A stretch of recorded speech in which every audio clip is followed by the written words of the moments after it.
누구이기에.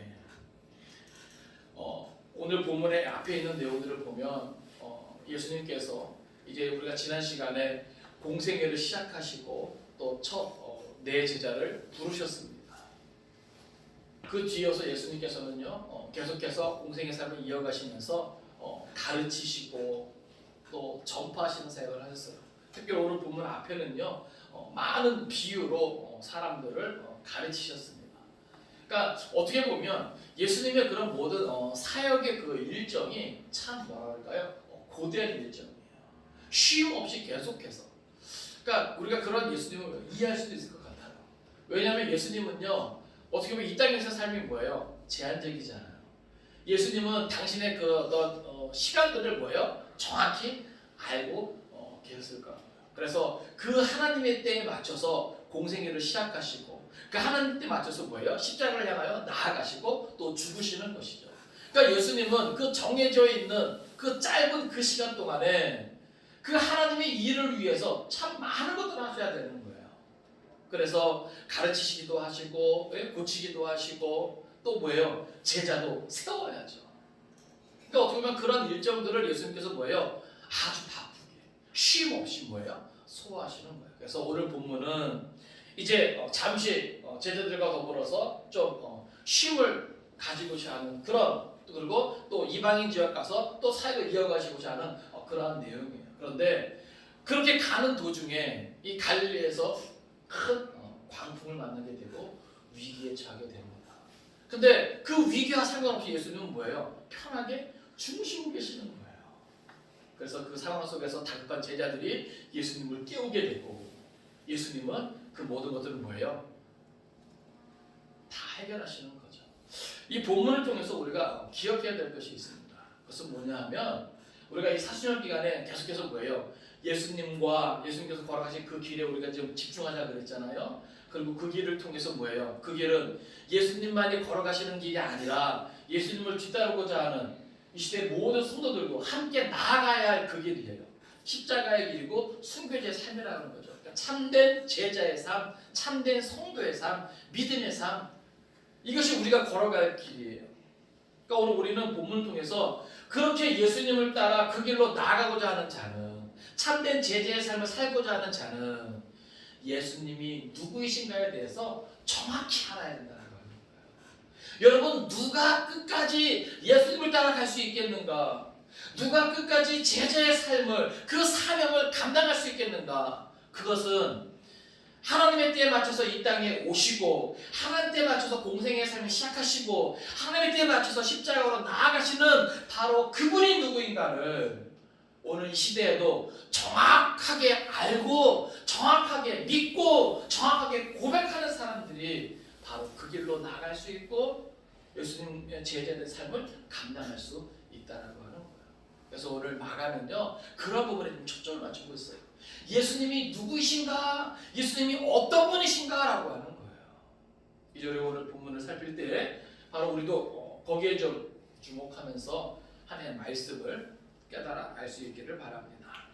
35절입니다. 그날 저물 때에 제자들에게 이르시되 우리가 저편으로 건너가자 하시니 아멘.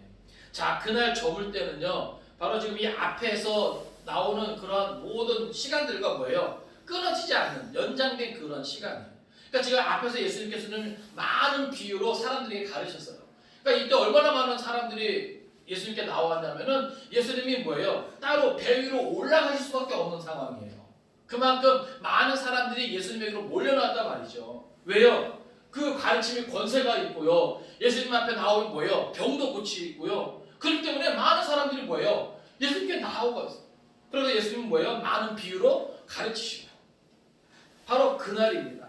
바닷가에서 많은 무리들에게 비유로 가르치신 그날이에요.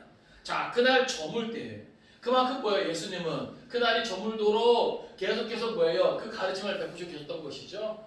이게 얼마나 힘들었겠습니까? 자, 바로 그때입니다. 그때 제자들에게 이르시되 우리가 저편으로 건너가자.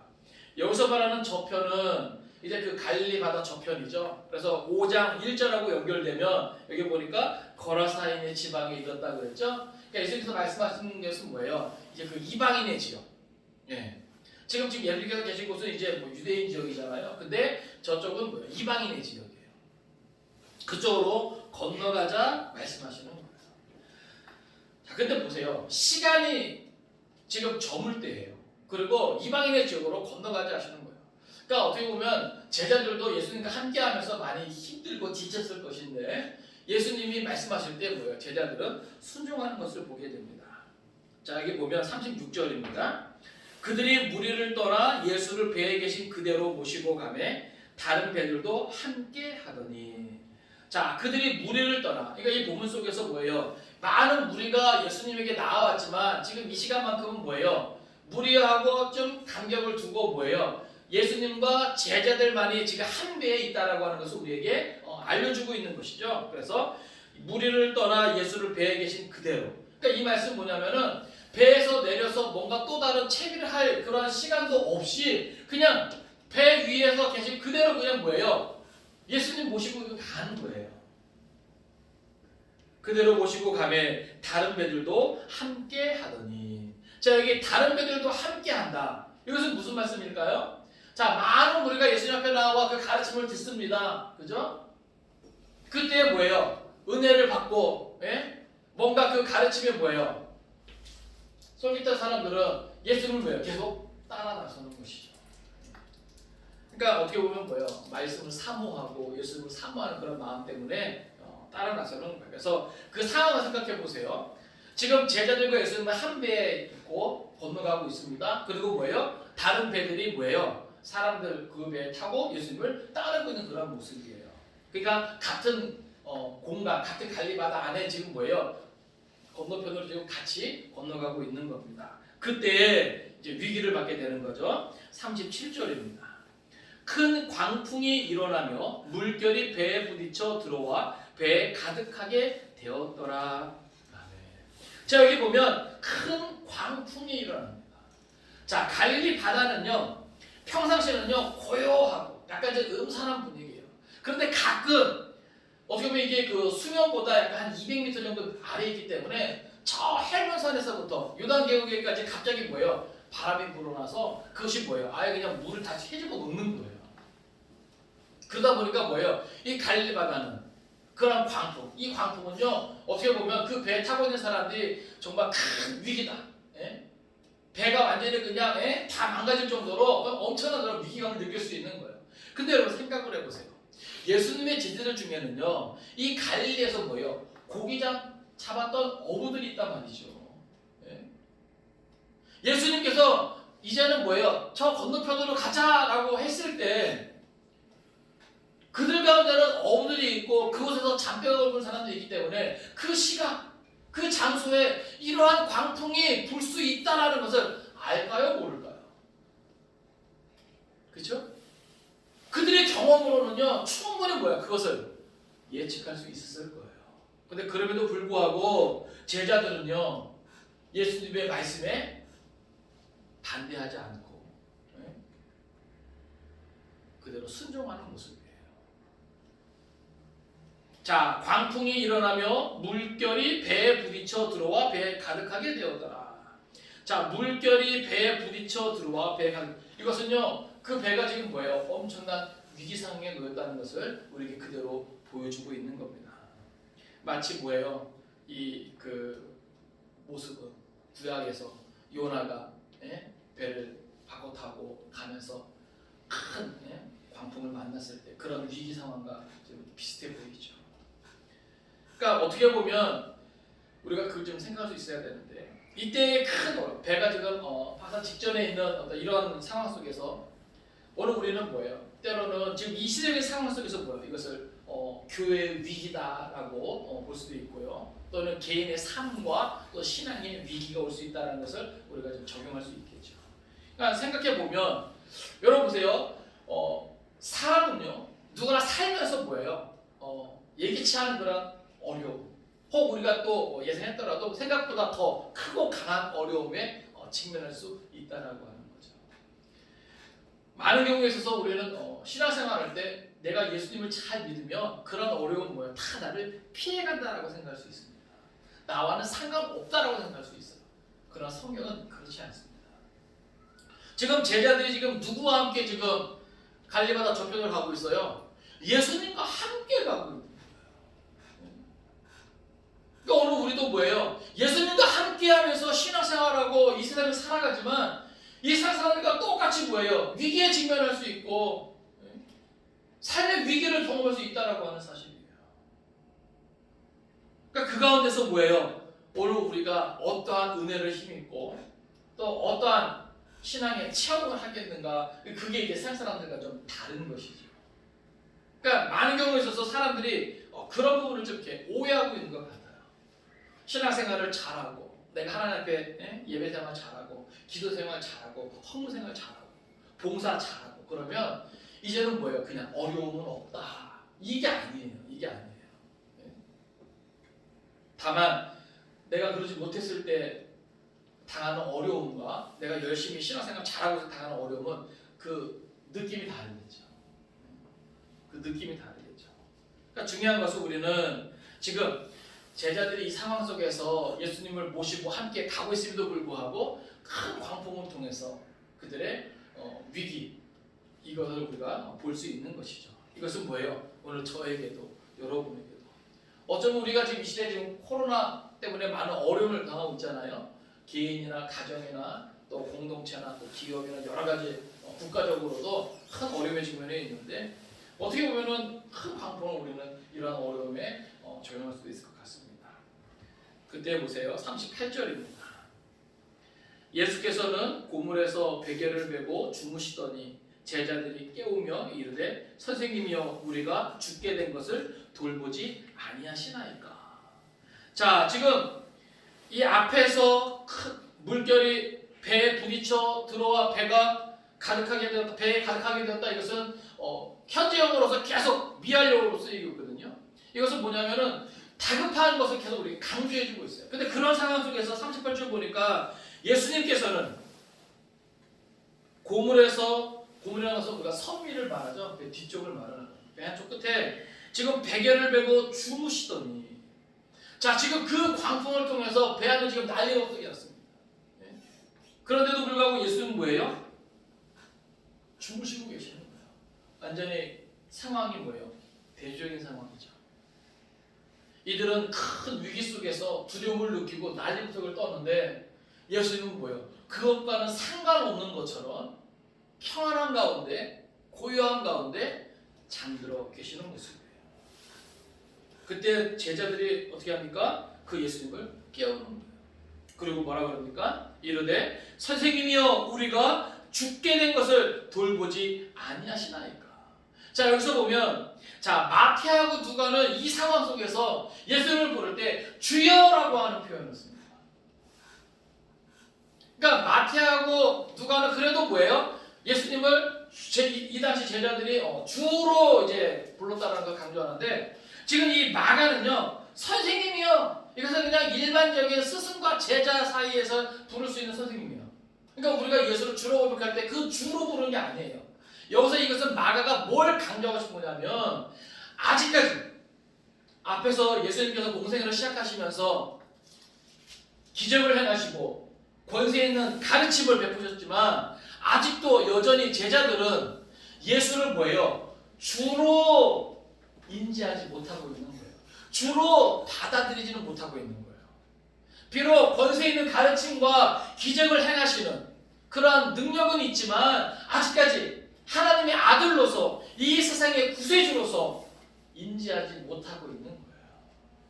그래서 마가는 이 다급한 상황 속에서 제자들이 예수님을 깨울 때 주여라고 하는 표현보다는 선생님이여, 그래도 좀 괜찮은 선생, 그렇게 생각한 제자들은 그래도 뭐예요? 현실적으로 스승이 뭔가 우리를 위해서 할 수 있는 것이지 않을까 그런 기대감이 있었는지 선생을 깨웁니다. 그리고 약간 원망 섞인 이야기하는 거예요. 우리가 죽게 된 것을 돌보지 아니하셨나이까. 이게 뭐예요? 선생님 지금 뭐 하시는 거예요? 지금 이 상황 속에서 죽으신다는 게 말이 됩니까? 우리가 지금 죽게 되었는데 뭐 하나 좀 해보세요. 어떤 방법을 찾아보세요. 제자들은 자기들이 지금 두려워 떨고 있는 이 상황과는 전혀 다른 모습 속에 죽으시고 계시는 예수님을 깨우면서 워머스 깨우죠. 그렇게 지금 이야기합니다. 그때 예수님의 반응을 보세요. 39절입니다. 예수께서 깨어 바람을 꾸짖으시며 바다더러 이르시되 잠잠하라 고요하라 하시니 바람이 그치고 아주 잔잔하여 지더라. 아멘. 자, 예수님께서 깨셨어요. 쟤네들이 다급하게 깨우니까 눈을 떴어요. 그리고 바람을 꾸짖으시며 바다더러 이르시되, 자, 꾸짖으시고 명령하시는 거예요. 뭐라고 명령하니까? 잠잠하라 고요하라. 그 즉시 바람이 그치고 아주 잔잔하여지더라. 성경은 표현하고 있습니다. 여러분, 예수님은요 피곤해서 주무시는 것은 우리가 똑같은 인간의 모습으로 오신 예수님을 우리에게 보여줘요. 그런데 39절에서는요 완전한 하나님의 아들로서 신성의 모습을 우리에게 보여줍니다. 성경에서요 이렇게 바다를 잔잔하게 할 수 있는 능력은 누구만이 할 수 있는 능력이다? 하나님만이 할 수 있는 능력이다. 그러니까 지금 마가는 뭐예요? 그것을 보여주는 거예요. 예수께서 깨어 바람을 꾸짖으시며 바다더러 이르시되 잠잠하라 고요하라. 여러분, 그 누가 이러한 자연을 향해서 명령할 수 있겠습니까? 상당히 어리석은 모습처럼 보이잖아요.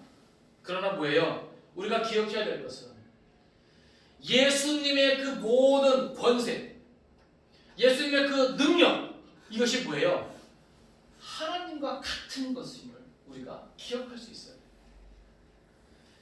이러한 모든 바람도 바다도 예수님의 명령에 뭐 할 수밖에 없는, 순종할 수밖에 없는 그러한 권위, 권세가 누구에게 있다? 예수님에게 있다라고 하는 거예요. 다시 말해서 지금 제자들에게 있어 이 큰 광풍은 그들의 모든 것을 다 뭐예요? 빼앗길 수 있는 큰 문제예요. 위기예요. 그러나 뭐예요? 창조주 되시는 그 능력, 그 권세가 있는 예수님에게는 뭐예요? 아무것도 아니라고 하는 것이죠. 그러니까 성경은 우리에게 그것을 뭐예요? 강조해서 보여주고 있는 거예요. 마가는 40절입니다. 이에 제자들에게 이르시되 어찌하여 이렇게 무서워하느냐? 너희가 어찌 믿음이 없느냐 하시니. 자, 여기 보면 이에 제자들에게 이르시되, 자, 그 문제를 먼저 해결하세요. 그 다른 본문에서는 문제를 해결하기 전에 제자들을 뭐예요?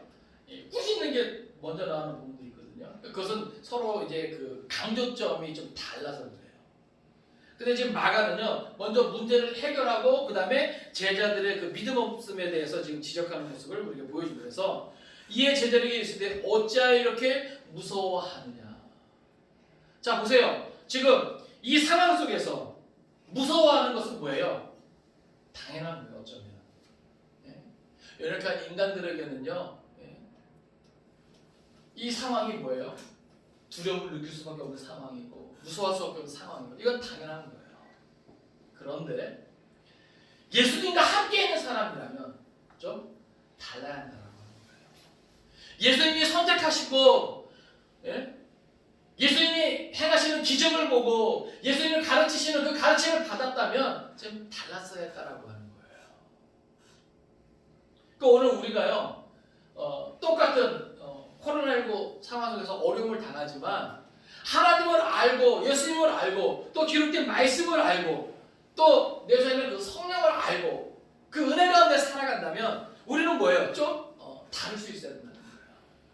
그러니까 세상은 뭐예요? 무서워할 수 있고 두려워할 수 있고, 그죠? 근데 오늘 우리는 뭐예요? 좀 다를 수 있어야 한다는 거예요. 근데 그거를 예수님은 그것이 어떤 문제냐 우리에게 보여주시는 거죠. 그것이 무엇입니까? 여기 보니까 어찌하여 이렇게 무서워하느냐? 너희가 어찌? 자, 무엇이 없느냐? 믿음이 없느냐? 그러니까 다시 말해서 뭐예요? 믿음의 문제라고 하는 거예요.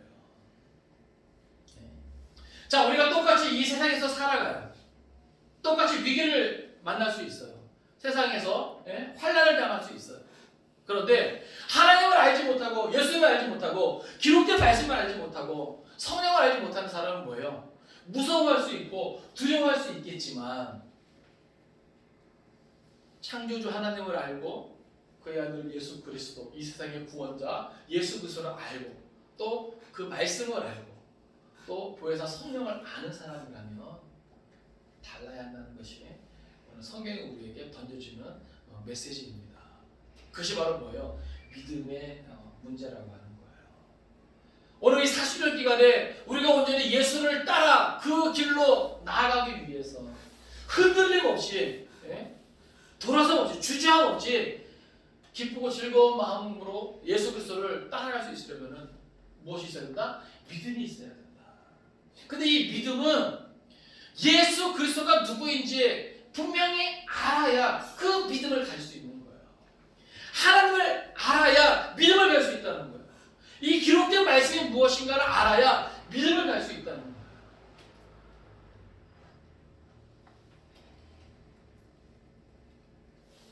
특히 여기 보면 어찌 믿음이 없느냐, 이것은 원어로는 사실은 번역을 아직도 믿음이 없느냐 이렇게 읽어야 됩니다. 그러니까 이 문맥상 이 말은 어찌하여 이렇게 무서워하느냐, 너희가 아직도 믿음이 없느냐. 어떻게 보면 지금 예수님께서 보여주셨죠, 가르쳐 주셨죠. 당신 누구인지 어떻게 보면은 직접적으로 내가 이 세상을 구원할 메시아는 아직까지는 말씀하지 않으셨지만 그 능력과 그 가르침을 너희는 보고도 듣고도 아직도 믿음이 없느냐? 지금 너희가 누구와 함께 있는지 아직도 알지 못하느냐? 저는 이 말씀 묵상하면서 그런 생각이 들더라고요. 야, 내가 예수 믿은 지 몇 년이고 내가 성경을 통독한 게 몇 번이고 그렇잖아요. 이 코로나19 때문에 너무나 많이 힘들고 어려우니까 많은 생각들을 하게 되잖아요. 두려움도. 그런데 뭐예요? 이 말씀을 통해서 아직도 믿음이 없냐라는 이 예수님의 말씀에 제가 무너진다는 거예요. 사랑하는 성도 여러분, 오늘 우리에게 있어야 할 것이 무엇입니까? 믿음입니다. 여러분의 신앙의 연수가 얼마입니까? 예배의 횟수가 얼마입니까? 성경을 읽은 횟수가 얼마입니까? 여러분들의 개인적으로 신앙의 체험을 한 것이 얼마입니까? 오늘 우리가 여전히 문제 앞에, 위기 앞에 두려워 떨고 무서워하며 어찌할 줄 모르는 그런 모습을 향해서 예수님은 동일하게 우리에게 말씀하시는 거예요. 너희가 어찌하여 이렇게 무서워하느냐? 아직도 믿음이 없느냐? 이 정도 신앙생활 했으면, 이 정도 예배생활 했으면, 이 정도 성경을 알고 읽었으면, 이 정도 신앙의 체험을 했으면 이제는 좀 믿음을 가지고 느긋하게 하나님의 때를 기다릴 수는 없겠니?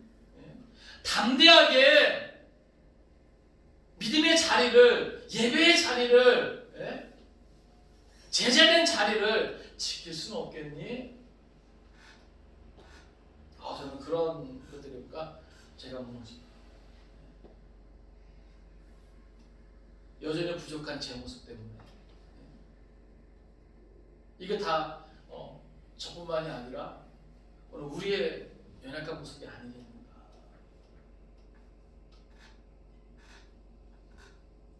어찌하여 이렇게 무서워하느냐. 사실 이것이 인간된, 연약한 인간된 당연한 모습이거든요. 그래도 불구하고 뭐예요? 예수님과 함께하고 예수님으로부터 뭔가 보고 듣고 배웠다면 뭔가 달라야 한다는 겁니다. 우리가 그리스도인이라고 하면서, 우리가 성도라고 하면서 우리는 마치 하나님 없는 예수님을 모르는 사람들처럼 똑같이 두려워하고 똑같이 무서워하고 똑같이 막 흔들리고 그런 어리석은 모습은 가지고 있지 않는가. 특별히 위에서 꾸짖으시며라고 하는 이 표현도요. 그냥 일반적인 어떤 자연을 향해서 꾸짖는 그것도 있지만요. 사실은 뭐예요? 그 뒤에서 역사하는 마귀 사단의 그러한 역사를 꾸짖는 거거든요. 그러니까 어떻게 보면 여러분 보세요. 마귀 사단은요. 이 세상을 둘러싸고 있는 그 모든 것들을 통해서 뭐예요? 하나님과 하나님의 사람들을 뭐예요? 막는 거예요. 대적하는 거예요. 그러니까 이것이 사실은 갈릴리 바다의 자연적인 그러한 현상이거든요. 그 시간, 그때쯤 이러한 광풍이 종종 있어요. 매번 있는 건 아니지만 그래도 종종 있어요. 근데 왜 하필 예수님과 제자들이 저쪽 건너편으로 가서 하나님의 그 일들을 하고자 하는데 왜 그게 분명하죠? 그러니까 어떻게 보면 우리가 만난 이 인생의 위기나 이런 여러 가지 상황들은 어떻게 보면 그냥 이 시대적인 상황 속에서 자연적인 것일 수 있어요. 그러나 이것은 개인적으로 또는 종말론적으로 모든 하나님의 일과 모든 하나님의 사람들을 가로막기 위해서, 대적하기 위해서, 뒤흔들기 위해서 역사하는 사단의 계기일 수 있다는 사실이에요. 그래서 우리는 이것을 다양한 그런 방향으로 우리가 좀 바라볼 수 있어야 할 것입니다. 근데 여기서 보여주는 것은 뭐예요? 그럼에도 불구하고 그 모든 문제 해결은 누구에게 있다? 예수 그리스도에게 있다. 우리의 구원자 되시는, 우리의 주가 되시는, 우리의 참 스승 되시는 예수 그리스도에게 문제 해결이 있다라고 하는 것이죠. 41절입니다. 그들이 심히 두려워하여 서로 말하되 그가 누구이기에 바람과 바다도 순종하는가 하였더라. 아멘. 자, 이제 여기서 보면 그들이 심히 두려워하여, 이것은 어떤 신적인, 어떤 종교적인 어떤 이런 부분에서 느끼는 그런 두려움이에요. 그러니까 경외감이죠. 그래서 자기들이 지금까지 생각했던 그냥 일반적인 스승으로서, 일반적인 스승 가운데 그래도 좀 내가 의지할 수 있는 좀 탁월한 스승 정도로 생각했던 그런 모습이 무너지고 이제는 뭐예요? 종교적인, 신앙적인 차원에서의 그런 경외감이에요. 그래서 그들이 심히 놀랍니다. 두려워합니다. 그러면서 서로 말하되 그가 누구이기에 바람과 바다도 순종하는가. 그러니까 여기 본문에서 문제를 던져주는 거예요. 그가 누구이기에. 여러분, 우리는 늘 삶 속에서 그가 누구이기에 대한 답을 가지고 있어야 돼요. 늘 그런 고백이 있어야 됩니다. 그가 누구이기에. 그렇죠? 이 본문 속에서 그렇게 많은 사람들이 위기에 처해서 허둥지둥대는, 두려움에 사로잡혀서 무서워하는 그 상황 속에서 예수님이 그 모든 것들을 해결하십니다. 그렇게 해결하시는 그 예수님이 누구라는 거예요? 마가는 지금 뭘 말하고 싶은 거예요? 이 사순절 기간에 우리가 다시 한번 이러한 본문을 통해서 믿음으로 고백해야 될 내용이 무엇입니까? 따라합시다. 예수는 참 하나님의 아들이십니다. 다시 한번. 예수는 우리의 구원자 되십니다.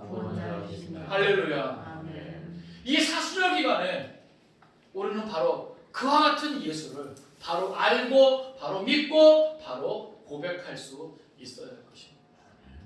지금 이 본문 속에서 우리에게 문제를 던져주는 거죠. 시대를 막론하고 인생은 위기를 맞을 수 있는데, 그래서 인생이에요. 위기 없는 인생은 없습니다. 모태신앙도 목사도 3대째 신앙, 위기는 다 있어요. 위기는 다 있어요. 그러나 적어도 뭐예요? 우리가 그 위기를 맞이하는 자세는요, 우리의 신앙의 연수와 또 성경에 대한 지식과 또 믿음의 정도에 따라서 뭐예요?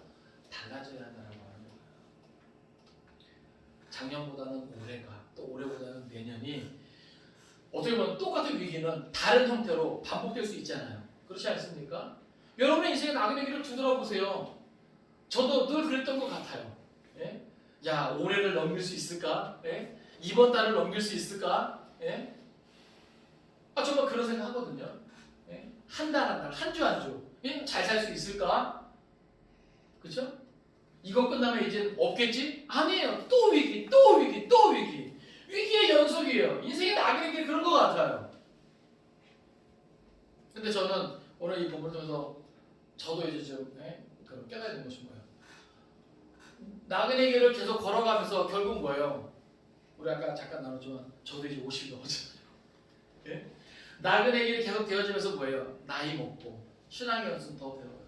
그럼 뭔가 좀 달라져야 되는데 여전히 부족한 내 모습을 볼 때 참 어떨 때는 자기가 그러니까 뭐예요? 주님 앞에 천부의 의지하고서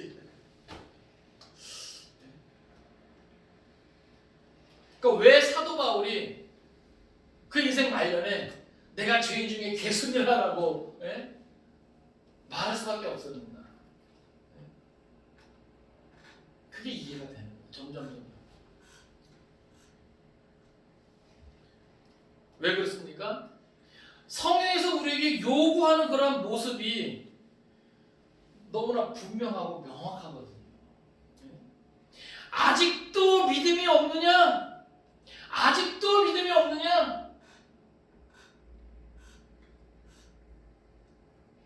우리의 대답은 무엇이어야 합니까? 2021년 오늘 우리가 이 사주절 기간에 그 대답을 예수님께 언제나 할 수 있기를 바랍니다. 더욱 굳센 믿음의 모습으로 예수님! 제 믿음 이것입니다. 가정에 있어도 일터에 있어도 누구와의 만남 속에서도 제 믿음 이것입니다. 여러분 믿음은 보여줄 수 있어야 돼요. 사람들에게나 하나님 앞에서나 보여줄 수 있어야 돼요. 그가 누구이기에 여기에 대한 답을 예수님 이런 분입니다. 내가 이렇게 생각하고 내가 이렇게 믿는 말을 우리는 말하고 행동으로 보여줄 수 있어야 됩니다. 우리는 그러면서 뭐예요? 우리에게 다가오는 그런 위기를 뭐예요? 지나가는 거예요. 넘어가는 거예요. 그러나 뭐예요? 이전보다는 더 성숙한 모습으로 우리가 믿음이 자라고 신앙이 점점점 자란다고 해서 위기가 없어지는 건 아니죠. 그러나 뭐예요? 좀 더 성숙한 모습으로 그 위기를 맞이하는 자세는 달할 수 있어야 된다는 거예요. 예전에는 그저 그냥 허둥지둥 아무것도 생각 못하고 나 혼자 그냥 그랬다면 이제는 뭐예요? 좀 평안을 좀 유지하면서 예수님께서 누리셨던 그 평안, 그 고요함 그것을 좀 누리면서 옆에서 좀 힘들어하고 있는 사람들을 뭐예요? 좀 다독일 수 있는, 위로할 수 있는 그러한 신앙의 모습까지 우리가 자라갈 수 있기를 바랍니다. 말씀을 정리합니다. 그가 누구이기에 공생애를 시작하시고 제자들을 부르셨던 예수님, 이제 많은 비유와 또 가르침을 통해서 공생의 삶을 분주하게 사셨던 예수님, 이제 그 분주함을 잠시 벗어나 건너편으로 건너가시는 이 상황 속에서 위기를 만나는데 예수님은 그것이 전혀 위기가 아니었다는 사실. 제자들은 무서워 떨고 예수님을 깨우지만 예수님은 단 한 번의 명령으로 그 모든 것들을 잠잠하게 하셨다는 사실. 예수님의 책망을 우리가 기억할 수 있기 원합니다. 너희가 아직도 믿음이 없느냐? 바로 원하기는 이번 한 주간도 우리 자신을 돌아보면서 우리가 예수 그리스도를 어떻게 알고 어떻게 믿고 살아가는가 점검할 수 있기를 바라고, 그 어떤 위기 속에서도 내가 믿는 예수님 의지하면서 그 예수 안에서 참 구원을 경험할 수 있는 저와 여러분 될 수 있기를 주님의 이름으로 축원을 드립니다. 기도하겠습니다. 살아계신 아버지 하나님, 은혜와 사랑을 감사드립니다. 큰 광풍을 통해서 위기에 빠진 제자들, 예수님을 깨웠을 때 예수님은 단 한 번의 명령으로 그 모든 것들을 해결해 주셨습니다. 그리고 제자들의 믿음 없음을 책망하셨습니다. 제자들은 놀라고 그가 누구이기에 바람과 바다도 순종하는가 이야기합니다. 아버지 하나님, 참된 제자는 어떤 사람입니까? 예수님이 누구인지 바로 아는 자가 아닙니까? 그 예수를 믿는 믿음의 삶이 제자된 삶이 아닙니까? 코로나19의 위기 속에서도 참 제자의 모습을 유지할 수 있도록 은혜 베풀어 주옵소서. 예수가 누구인지 아는 그 지식을 의지해서 보다 더 강하고 담대하게 하시고 참된 평안을 유지할 수 있도록 주님 도와주옵소서. 모든 걸 믿고 감사드리며 예수님의 이름으로 기도하옵나이다. 아멘. 찬송가 96장 보시면서 준비하신 예물 드리겠습니다.